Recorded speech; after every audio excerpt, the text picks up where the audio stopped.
صلی علی رسول کریم اما بعد فاعوذ باللہ من الشیطان الرجیم بسم اللہ الرحمن الرحیم رب اشرح لی صدری ویسر لی امری واحلل عقدۃ من لسانی یفقہوا قولی ربی یسر ولا تعسر وتمم بالخیر۔ رکوع نمبر 15 ہے، آیت نمبر 236۔ لا جناح نہیں کوئی گناہ، لا نہیں جناح کوئی گناہ، علیکم تم پر، ان اگر طلقتم تم طلاق دے دو النساء عورتوں کو، ما جب کہ لم تمسوہن نہ تم نے ہاتھ لگایا ہو انہیں، لم نہ تا تم مسو مس کا مطلب چھونا یا ہاتھ لگانا، ہن ان عورتوں کے لیے، لم تمسوہن نہ تم نے ہاتھ لگایا ہو انہیں، او تفریضو یا نہ تم نے مقرر کیا ہو، لہن ان کے لیے فریضہ مہر، ومتعوہن اور کچھ سامان دے دو ان کے، متاع یعنی سامان، ہن ان کو، ومتعوہن اور کچھ سامان دے دو ان کو، علی الموسع خوشحال پر، علی پر موسع خوشحال پر، قدرہ اس کی کشائش کے مطابق، وعلی المقتر اور تنگ دست پر، قدرہ اس کی حیثیت کے مطابق، متاعً ساز و سامان دینا ہے، بالمعروف معروف طریقے سے، حقاً حق کے، علی المحسنین نیکی کرنے والوں پر، وَإِنْ اور اگر طلقتموہن تم نے طلاق دے دی انہیں، من قبل اس سے پہلے، ان کے تمسوہن تم ہاتھ لگاؤ انہیں، وقد اور یقیناً فرضتم تم مقرر کر چکے تھے، لہن ان کے لیے فریضہ مہر، فالنصف تو آدھا ہے، ما اس کا جو فرض تم مقرر کیا تم نے، الا مگر ان یہ کہ یعفونا وہ معاف کر دیں، او یا یعفوا وہ معاف کر دے، الذی وہ جو بیدہ جس کے ہاتھ میں ہے، عقدۃ گرہ، النکاح نکاح کی، وان اور یہ کہ تعفو تم معاف کر دو، اقرب زیادہ قریب ہے، للتقوی تقوی کے، ولا تنسوا نہ تم بھولو، الفضل فضل کو، بینکم آپس میں، انا یقیناً اللہ اللہ تعالیٰ بما اس کو جو تعملون تم عمل کرتے ہو، بصیر خوب دیکھنے والا ہے۔ حافظ حفاظت کرو، الصلاواتی سب نمازوں کی، والصلاۃ اور نماز کی، الوسطی درمیانی، وقوموا تم کھڑے ہو جاؤ، للہ اللہ تعالیٰ کے لیے، قانتین فرما بردار ہو گئے، پھر ان اگر خفتم خوف ہو تمہیں، فرجالن تو پیدل، اور رکبانن یا سوار، فاذا پھر جب امنتم امن میں آ جاؤ تم، فاذکروا تو یاد کرو اللہ اللہ تعالیٰ کو، کما جیسے علمکم اسے سکھایا تمہیں، ما جسے لم نہیں تکونوا تم تھے، تعلمون تم جانتے، والذین اور وہ لوگ جو یتوفون فوت ہو جائیں، منکم تم میں سے، ویذرون اور چھوڑ جائیں، ازواجن بیویاں، وصیتاً اور ان پر لازم ہے وصیت کرنا، لازواجہم اپنی بیویوں کے لیے، متاعاً سامان دینے کی، الی الحول ایک سال تک، غیر نہیں اخراج نکالا جانا، فإن پھر اگر خرجنا وہ نکل جائے، فلا تو نہیں جناح کوئی گناہ، علیکم تم پر، فی ما اس میں جو فعلنا وہ کریں، فی انفسہن اپنی جانوں کے بارے میں، من معروف معروف طریقے سے، واللہ اور اللہ تعالیٰ عزیز سب پر غالب، حکیم کمال حکمت والا ہے۔ وللمطلقات اور طلاق یافتہ عورتوں کے لیے، متاع کچھ سامان دینا ہے، بالمعروف معروف طریقے سے، حقاً حق ہے یا لازم ہے، علی المتقین متقی لوگوں پر، کذالک اسی طرح، یبین بیان کرتا ہے اللہ اللہ تعالیٰ، لکم تمہارے لیے، آیاتہ اپنی آیات، لعلکم تاکہ تم، تعقلون تم سمجھو۔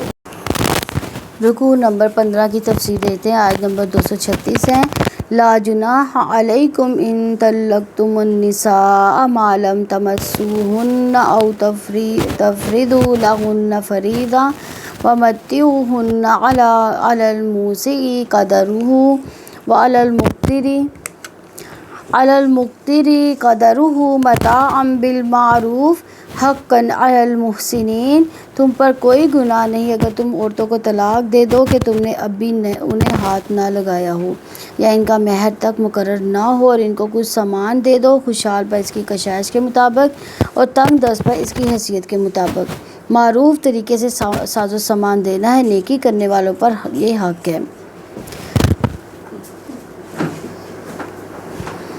یعنی تم پر کوئی گناہ نہیں، یعنی یہ کس سے کہا جا رہا ہے؟ مردوں سے، کہ اگر تم اپنی بیوی کو چھونے سے پہلے ہی طلاق دے دو اگرچہ اس میں عورتوں کو ضرر پہنچتا ہے، اور جہاں تم نے ان کو مہر مقرر نہ کیا ہو تم طلاق دے دو تو تم پر کوئی گناہ نہیں۔ وَمَتِّعُوهُنَّ، ان کو کچھ متاع یعنی ساز و سامان دے دو، متاع یعنی مہر ادا کر دو، اس سے ان کی دل جوئی ہو جائے گی، کسی حد تک نقصان کی تلافی بھی ہو جائے گی۔ بعض لوگ کہتے ہیں کہ چھوئے بغیر جو نا یعنی یعنی نکاح ٹوٹ گیا ہے، طلاق ہو گئی ہے تو اس میں مہر ادا نہیں ہوتا، تو یہاں پہ کیا کہا جا رہا ہے کہ آدھا مہر جو ہے وہ دے دینا چاہیے۔ اچھا بہتر یہ ہے، مہر نکاح کے موقع پر مرد کی طرف سے عورت کو دیا جانے والا حق ہے جو کہ لازمی فریضہ ہے۔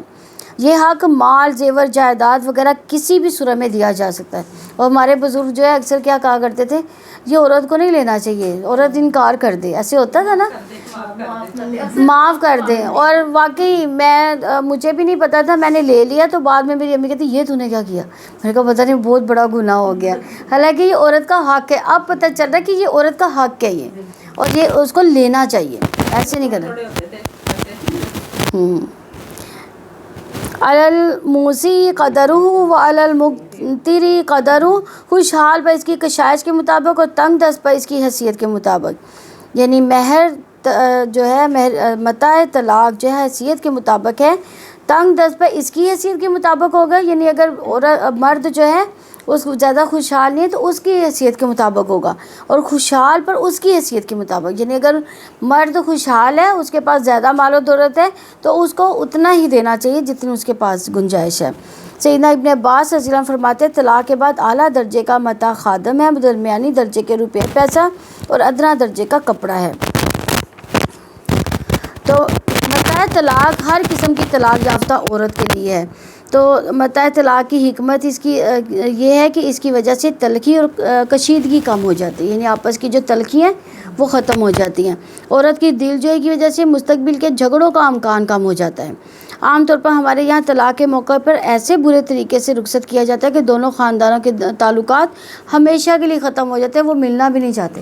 اب عرب کنٹری میں آپ دیکھیں جہاں طلاق ہوتی ہے وہ ایک دوسرے کو پھر بھی دعوتیں دے رہے ہوتے ہیں، ایک دوسرے کے ساتھ مل رہے ہوتے ہیں، وہ کہتے ہیں یہ صرف ایک معاہدہ تھا مرد اور عورت کا جو ٹوٹ گیا بس، اور اس سے یہ نہیں ہے کہ دو گھر ہی ٹوٹ گئے ہیں۔ ادھر تو اتنے برے الفاظ میں یاد کرتے ہیں ایک دوسرے کو۔ متاعا بالمعروف حقا علی المحسنین، معروف طریقے سے ساز و سامان دینا ہے، نیکی کرنے والوں پر یہ حق ہے، یعنی معروف طریقے سے ساز و سامان دینے سے مراد کہ ان کو ان کے حق سے زائد دیں، حقاً یہ حق واجب ہے، علی المحسنین محسن سے مراد احسان کرنے والا جو دوسروں کو ان کے حق سے زائدہ دیتا ہے، جو معاملات کو خوبی کے ساتھ انجام دیتا ہے۔ نیکی کرنے والوں پر یہ ان عورتوں کا حق ہے جن کو تم نے ہاتھ لگانے سے پہلے طلاق دی ہو یا ان کا مہر مقرر نہ ہوا ہو، انہیں معروف طریقے سے ساز و سامان دیں، معذرت و افسوس کا اظہار کرنے کے لیے دیں۔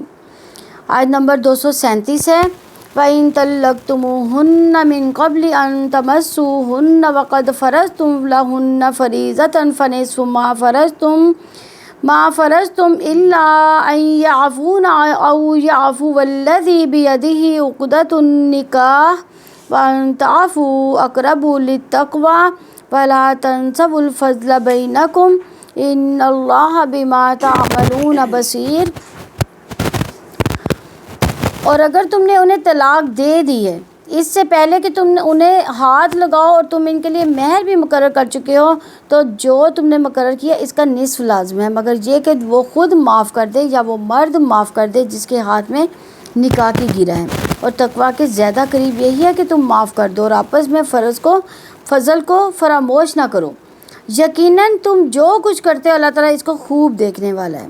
یعنی اللہ تعالیٰ نے ان عورتوں کے بارے میں وضاحت فرمائی ہے کہ جن کا مہر مقرر کیا گیا لیکن چھوئے بغیر طلاق دے دو تو طلاق یافتہ عورت کے لیے نصف مہر ہے، باقی نصف مہر تمہارا ہے۔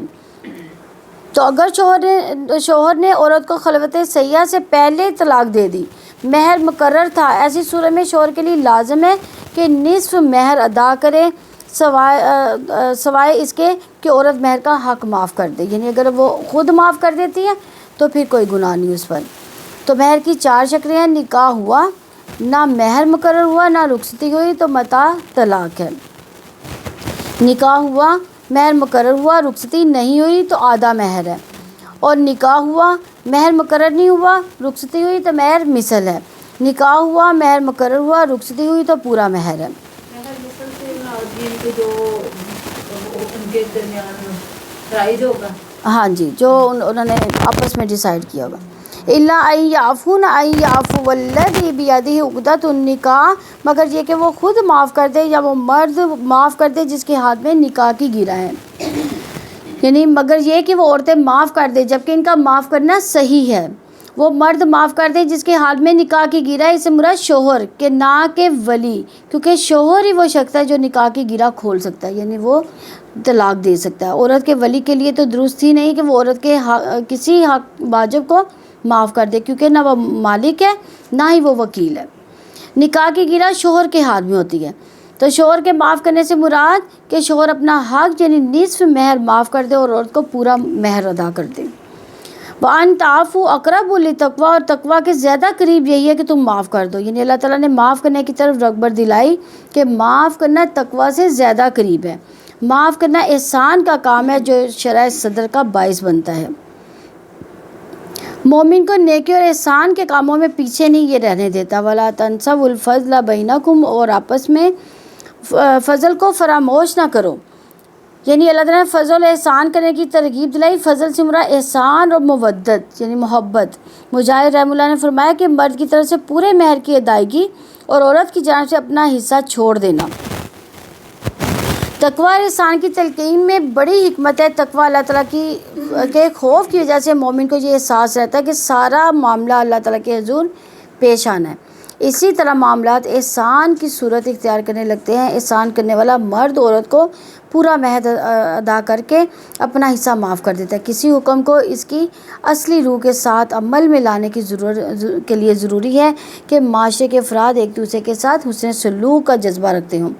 انسان کو انسانوں کے معاملے میں یہ احساس کہ دوسروں کے ساتھ احسان یعنی حسن سلوک نہ کرنا، اپنے ساتھ حسن سلوک نہ کیے جانے کا خطرہ مول لینا ہے، محتاط اور احسن رویہ رکھنے والا جو ہے بنا دیتا ہے، یہ جو اگر اللہ کا تقویٰ اختیار کیا جائے تو۔ آپ دیکھیں کہ ان معاملات میں کیسی دشمنیاں بعض کا بن جاتی ہیں، یعنی ہر بندہ جو ہے دوسرے بندے کو ڈیگریڈ کرنا چاہتا ہے، اور ایون کہ بعض کا جو مرد کے جو گھر والے ہوتے ہیں وہ بھی کہتے ہیں اس کو اچھا ہوا طلاق ہو گئی، یعنی وہ اس طرح سے دشمنی نبھاتے ہیں اور اس طرح اور مار مور کے اس کو گھر سے باہر نکال دیتے ہیں، اور اس طرح سے کیا ہوتا ہے دشمنیاں بڑھتی ہیں اور دل کی خرافاتیں جو ہے وہ اور زیادہ بڑھ جاتی ہیں، بغض بڑھ جاتا ہے، ایک دوسرے سے محبت ہی نہیں رہ جاتی۔ اور پھر ایک وقت یہ آتا ہے کہ وہ مرد جو ہے اپنے ہی ماں باپ اپنے ہی بہن بھائیوں کے خلاف ہو جاتا ہے۔ اس طرح کیا ہوتا ہے معاشرہ جو ہے وہ مسلسل فساد کا جو ہے نا وہ ماحول پیدا کر دیتا ہے۔ تو اس لیے اگر ہم عورتوں کو بھی گھر سے اس طرح سے نہ نکالیں، یعنی اگر وہ نہیں رہنا چاہتی وہ ان کا اپنا معاملہ ہے، ان کو اور میاں بیوی کو آپس میں سیٹلمنٹ کرنے دیں، اگر وہ ہو جاتی تو ٹھیک ہے، نہیں ہوتی تو یہ ان کا معاملہ ہے، ان کو سمجھایا جا سکتا ہے لیکن ان کو جبر نہیں کیا جا سکتا۔ اور دوسرا یہ بات ہے کہ اس کو مرد کو بھی سمجھانا چاہیے کہ وہ اس کے ساتھ ایسا معاملہ نہ رکھے کہ عورت جو ہے وہ بہت زیادہ ٹورچر کی جائے، یا عورت کو بھی سمجھانا چاہیے کہ وہ مرد کو ٹورچر نہ کرے، یعنی اس طرح سے جو ہے معاملات ہوتے ہیں وہ اتنے فساد برپا کر دیتی ہیں کہ جو ہے نا زندگی میں بہت زیادہ پریشانیاں جو ہے آنا شروع ہو جاتی ہیں۔ تو ان اللہ بما تعملون بصیر، اللہ تعالیٰ اس کو خوب دیکھنے والا ہے، یعنی اللہ تعالیٰ نے یہ شعور دلا دیا یہاں پہ کہ خاندانوں کے اندر ہونے والے معاملات اللہ تعالیٰ کی نظر میں ہیں۔ اللہ تعالیٰ بصیر ہے، لہٰذا اس کو ڈر جاؤ، حقوق کی حفاظت کرو۔ اور ہم اللہ تعالیٰ سے نہیں ڈرتے۔ اگر ہم اللہ تعالیٰ سے ڈرتے ہوں تو ایک دوسرے کے ساتھ اس طرح کی باتیں ہی نہ کریں، اتنا ظلم ہی نہ کریں۔ آیت نمبر 238 ہے، حافظوا علی الصلوات والصلاۃ الوسطیٰ وقوموا للہ قانتین۔ سب نمازوں کی حفاظت کو، خصوصاً درمیانی نماز کی اللہ تعالیٰ کے لیے فرما بردار بن کر کھڑے ہو جاؤ۔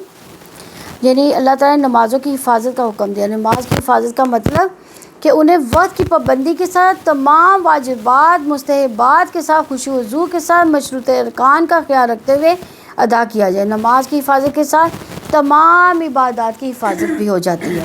نماز کو اخلاص، عاجزی، ذلت کا اظہار کرتے ہوئے اللہ تعالیٰ کی تعظیم کے جذبے کے ساتھ آرام و سکون سے ادا کرنا چاہیے۔ ایسی نماز برائی اور بے حیائی سے روکتی ہے۔ تو ہم کیسی نماز پڑھتے ہیں؟ جلدی جلدی 2 ٹھونکے ہمارے اور یہ نماز ہو گئی، بالکل عاجزی کے ساتھ، انکساری کے ساتھ اور ٹائم لگا کر، بالکل جنہیں نماز میں کوشش کرنی چاہیے کہ نماز کے الفاظ پہ غور کریں کہ ہم کیا بول رہے ہیں۔ سیدنا ابن مسعود رضی اللہ عنہ کے بیان ہے کہ میں نے رسول اللہ صلی اللہ علیہ وسلم سے پوچھا کہ اللہ تعالیٰ کے یہاں کون سا عمل سب سے زیادہ پسندیدہ ہے؟ آپ صلی اللہ علیہ وسلم نے فرمایا وقت پر نماز پڑھنا۔ مسلم کی 254 نمبر حدیث ہے۔ اسی طرح عبداللہ بن عمرو بن عاص رضی اللہ عنہ کہتے ہیں کہ نبی اکرم صلی اللہ علیہ وسلم نے ایک دن نماز کا ذکر کرتے ہوئے فرمایا، جس شخص نے نماز کی حفاظت کی، اس کے لیے نماز قیامت کے نور، روزے نور، برہان، نجات کا باعث ہوگی۔ جس نے نماز کی حفاظت نہ کی، اس کے لیے نور ہوگا، نہ برہان، نہ نجات، نہ قیامت کے روز اس کا انجام قارون، فرعون، حامان اور ابی بن خلف کے ساتھ ہوگا، نعوذ باللہ۔ یہ دیکھیں، اگر ہم نے نمازوں کی حفاظت نہ کی تو پھر ہم نے کچھ بھی نہ زندگی میں نہ کیا۔ اللہ تعالیٰ ہمیں نمازوں کی حفاظت کرنے کی توفیق عطا فرمائے۔ اسی طرح سیدنا ابو ہریرہ رضی اللہ عنہ سے روایت ہے کہ آپ صلی اللہ علیہ وسلم نے فرمایا کہ سب سے پہلے بندے کو نماز کا حساب دینا ہوگا، اگر وہ پوری ہے تو بہتر، نہیں تو پروردگار فرمائے گا دیکھو میرے بندے کے پاس کچھ نفل نماز ہے، پھر اگر نفل نماز ہوگی تو اس سے فرض نماز کی کمی پوری کی جائے گی۔ نسائی کی 468 نمبر حدیث ہے۔ تو رسول اللہ صلی اللہ علیہ وسلم نے فرمایا اللہ تعالیٰ نے 5 نمازیں فرض کی ہیں، جو شخص بہترین وضو کر کے انہیں وقت پر ادا کرتا ہے، اس کے رکوع، سجود، خشوع کو مکمل کرتا ہے، اللہ تعالیٰ اس کے ساتھ وعدہ ہو جاتا ہے کہ وہ اسے معاف فرما دے گا، اور جو ایسے نہیں کرتا اس کا اللہ تعالیٰ کے ساتھ کوئی وعدہ نہیں، چاہے گا تو اسے معاف کر دے گا، چاہے گا تو اسے عذاب دے گا۔ سنن نبی داؤد کی 425 نمبر حدیث ہے۔ اب یہ دیکھیں کہ طلاق کی بات ہو رہی تھی، طلاق اور آپس میں معاملات کی باتیں ہو رہی تھی، تو ساتھ ہی نماز کا ذکر آ گیا۔ یہ کیوں، ایسا کیوں ہے؟ کیونکہ نماز بے حیائی اور برائی سے روکتی ہے، برے کاموں سے۔ یہ بھی ٹھیک ہے، اور یعنی کوئی نماز پڑھے گا تو اللہ سے ڈرے گا، طلاق بھی نہیں دے گا، نہیں غور و فکر کرے گا۔ نہیں، یہ اس وجہ سے ہے کہ جب بہت زیادہ فساد گھر میں ہو اور لڑائی جھگڑے ہو رہے، اس وقت سب سے پہلے ہماری نماز چھوٹتی ہے، سب سے پہلے جو ہے نماز چھوٹتی ہے۔ تو اس سارے معاملے میں اللہ تعالیٰ نے کہا کہ نماز کی پہلے حفاظت کرنی ہے، باقی معاملات بعد میں ہیں، پہلے نماز کی حفاظت ہے۔ تو صلاۃ وسطیٰ سے مراد ہے عصر کی نماز۔ سیدنا عبداللہ بن مسعود رضی اللہ عنہ سے روایت ہے کہ رسول اللہ صلی اللہ علیہ وسلم نے فرمایا کہ صلاۃ وسطیٰ سے مراد صلاۃ عصر ہے۔ ترمذی کی 2985 نمبر حدیث ہے۔ نبی صلی اللہ علیہ وسلم نے غزوہ احزاب میں نماز عصر کو صلاۃ وسطیٰ قرار دیا۔ سیدنا سمرہ بن جندب رضی اللہ عنہ فرماتے ہیں نبی صلی اللہ علیہ وسلم نے فرمایا صلاۃ وسطیٰ عصر کی نماز ہے۔ یہ جامعہ ترمذی 2983 نمبر حدیث ہے۔ سیدنا علی بن طالب رضی اللہ عنہ سے مروی ہے نبی کریم صلی اللہ علیہ وسلم نے غزوہ خندق کے دن کہا کہ اللہ تعالیٰ ان دلوں اور گھروں کو آگ سے بھر دے جس طرح انہوں نے ہمیں صلاۃ وسطیٰ سے مشغول کر دیا یہاں تک آفتاب غروب ہو گیا۔ یعنی دیکھیں لڑائی جھگڑے میں بھی کیا ہوتا ہے کہ سب سے پہلے نماز جو ہے وہ رہ جاتی ہے۔ صحیح بخاری کی 293 نمبر حدیث ہے۔ نماز کی بحث کا مقصد مسلمانوں کے دل میں بندگی کا جامع تصور بٹھانا ہے کہ جیسے طلاق کے معاملات کا فیصلہ رب سے لینا ہے، ایسے اپنی ساری زندگی میں رب سے رابطہ استوا رکھنا ہے، ہمیں ہمیشہ اپنے آپ کو اس کے آگے جھکا دینا ہے۔ نماز اس کی غلامی کا اظہار ہے۔ طلاق کے معاملے میں ہونے والی تلخیاں، پریشانیاں نمازوں کو متاثر کر سکتی ہیں، اس لیے فرمایا نمازوں کی حفاظت کرو۔ نماز برائی اور بے حیائی سے بچاتی ہے۔ نماز انسان کو اخلاص، عاجزی کے بلند مقام تک پہنچا دیتی ہے۔ نماز کے ذریعے مومن ثابت قدمی سیکھتا ہے۔ نماز امن کے دور میں مسلمان انسان کو مہذب مومن بنا دیتا ہے۔ نماز مومن کو امن سکون کی دنیا میں داخل کرتی ہے۔ وَقُومُوا لِلَّهِ قَانِتِينَ، اور اللہ تعالیٰ کے لیے فرما بردار بن کر کھڑے ہو جاؤ، یعنی مطیع فرما بردار ہو جاؤ۔ اللہ تعالیٰ کے سامنے فرما برداروں کی طرح خاموش کھڑے ہوا کرو۔ خاموشی سے دنیا کی بات نہ کرنا مراد ہے۔ اللہ تعالیٰ نے اس طرح توجہ دلائی کہ نماز دل کی خوشی کے ساتھ اللہ تعالیٰ کے لیے کھڑے ہو جانا ہے۔ سیدنا زید بن ارقم رضی اللہ عنہ نے بیان کیا کہ پہلے ہم نماز پڑھتے ہوئے بات بھی کر لیا کرتے تھے۔ کوئی بھی شخص اپنے دوسرے بھائی سے اپنی کسی ضرورت کے لیے بات کر لیتا تھا، یہاں تک کہ یہ آیت نازل ہوئی، سبھی نمازوں کی پابندی کرو اور خاص طور پر بیچ والی نماز کی، اللہ تعالیٰ کے سامنے فرما برداروں کی طرح کھڑے ہوا کرو۔ اس آیت کے ذریعے ہمیں نماز میں چپ رہنے کا حکم دے دیا گیا۔ یہ جب شروع میں اللہ تعالیٰ نے صحابہ کرام کی، ظاہر ہے اللہ تعالیٰ نے تعلیم ان کو دی تھی، ان کو آہستہ آہستہ اس طرف مائل کرنا تھا۔ تو پہلے نماز کیسے پڑھی جاتی تھی کہ بیچ میں جیسے جماعت ہو رہی ہے، کوئی پیچھے سے آیا ہے، وہ پوچھ لیتا تھا کہ کون سی رکعت ہے، اس طرح سے یعنی ضروری بات کر لیا کرتے تھے۔ لیکن پھر اس آیت کے بعد جو ہے بات کرنا ممنوع کر دیا گیا۔ اللہ تعالیٰ کے لیے بعد ہم کھڑے رہیں، یعنی اخلاص، عاجزی، ذلت کا اظہار کرتے ہوئے تعظیم سے جھکیں اور آرام و سکون کے ساتھ نماز ادا کریں۔ اللہ تعالیٰ ہمیں بھی خشوع و رضو والی نماز عطا فرمائے۔ نمبر 239 ہے فَإِنْ خِفْتُمْ فَرِجَالًا أَوْ رُكْبَانًا فَإِذَا أَمِنْتُمْ فَاذْكُرُوا اللَّهَ كَمَا عَلَّمَكُم مَّا لَمْ تَكُونُوا تَعْلَمُونَ۔ پھر اگر تمہیں خوف ہو تو پیدل یا سوار ہو کر پڑھ لو، پھر جب امن میں آ جاؤ تو اللہ تعالیٰ کو ایسے ہی یاد کرو جیسے اس نے تمہیں سکھایا جس سے تم نہیں جانتے تھے۔ یعنی اگر حالت خوف میں ہو تو پیدل یا سواری پر سوار رہتے ہوئے ہی نماز پڑھ لیا جائے۔ یعنی بعض کا خوف کی حالت ہوتی ہے، اس میں کیا ہوتا ہے کہ کہیں رکنا جو ہے خوف سے خالی نہیں ہوتا، لیکن نماز جو ہے پھر نماز ضروری ہے تو سواری پر ہی بھی پڑھی جائے گی، تو نماز کسی حالت میں بھی معاف نہیں ہو سکتی۔ دشمن کے خوف کے وقت پیدل چلتے ہوئے، سواری پر بیٹھے ہوئے ہر طرح کی نماز پڑھی جا سکتی ہے۔ فَإِذَا أَمِنْتُمْ فَاذْكُرُوا اللَّهَ كَمَا عَلَّمَكُم، پھر جب امن میں آ جاؤ تو اللہ تعالیٰ کو ایسے یاد کرو جیسے اس نے تمہیں سکھایا۔ فَاذْكُرُوا اللَّهَ سے مراد کیا؟ نماز پڑھو جو ذکر کی بہترین صورت ہے، یعنی جب امن کی حالت میں ہو تو اس طرح نماز پڑھو جس طرح اللہ تعالیٰ نے تم کو سکھا دیا ہے۔ اس میں ذکر کی ہر قسم شامل ہے۔ کامل نماز پڑھنا بھی اس ذکر کی ایک صورت ہے۔ مَا لَمْ تَكُونُوا تَعْلَمُونَ، جسے تم نہیں جانتے تھے، یعنی اللہ تعالیٰ نے ماضی کی جہالت کو یاد کرایا کہ دیکھو تم پہلے رب کو یاد کرنا، نماز پڑھنا نہیں جانتے تھے، یہ اس کا احسان ہے کہ اس نے تمہیں دین کو سکھا دیا۔ آیت نمبر 240 ہے وَالَّذِينَ يُتَوَفَّوْنَ مِنْكُمْ وَيَذَرُونَ أَزْوَاجًا وَصِيَّةً لِأَزْوَاجِهِمْ مَتَاعًا إِلَى الْحَوْلِ غَيْرَ إِخْرَاجٍ فَإِنْ خَرَجْنَ فَلَا جُنَاحَ عَلَيْكُمْ فِيمَا فَعَلْنَ فِي أَنفُسِهِنَّ مِن مَّعْرُوفٍ وَاللَّهُ عَزِيزٌ حَكِيمٌ۔ اور تم میں سے جو لوگ فوت ہو جائیں اور بیویاں چھوڑ جائیں، ان پر لازم ہے کہ وہ اپنی بیویوں کے لیے 1 سال تک سامان دینے اور انہیں نکالنے کی وصیت کرے، پھر اگر وہ نکل جائیں تو تم پر کوئی گناہ نہیں۔ جو کچھ وہ اپنے بارے میں معروف طریقے سے کرے، اور اللہ تعالیٰ سب پر غالب کمال حکمت والا ہے۔ یہ اللہ تعالیٰ کی وصیت ہے کہ بیوہ عورت کو 1 سال تک گھر سے نہ نکالا جائے۔ 1 سال تک گھر سے نہ نکالنے کا حکم برقرار نہیں، یہ آیت اپنے سے پہلی آیت سے منسوخ کر دی گئی ہے۔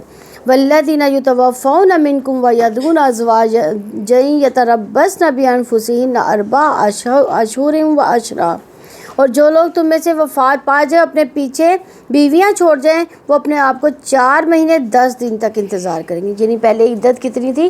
1 سال کی، اب وہ منسوخ ہو گئی تو یہ والی جو آیت ہم نے پڑھی تھی سورہ بقرہ کی 234 نمبر آیت، اس میں کیا بتایا گیا تھا کہ 4 مہینے 10 دن تک عورت جو ہے اسٹے کرے گی. تو جب عورت کی عدت 4 ماہ 10 دن ہوگی تو وصیت والی آیت منسوخ ہوگی، چونکہ عورت کو اب میراث میں بھی حصہ مل جاتا ہے، اس لیے سال بھر کے نان نفقے کا معاملہ ختم ہو گیا. تو میراث کا حکم آ جانے کے بعد عورت کے لیے شوہر کو کسی قسم کی وصیت کرنے کی ضرورت نہیں ہے. فَإِنْ خَرَجْنَ فَلَا جُنَاحَ عَلَيْكُمْ فِي مَا فَعَلْنَ فِي أَنفُسِهِنَّ بِالْمَعْرُوفِ، پھر اگر وہ نکل جائیں تو تم پر کوئی گناہ نہیں جو کچھ وہ اپنے بارے میں معروف طریقے سے کریں. یعنی اگر وہ خود نکل جائیں تو اپنی ذات کے معاملے میں معروف طریقے سے جو کچھ بھی تم کرے تم پر اس کی کوئی ذمہ داری نہ ہوگی.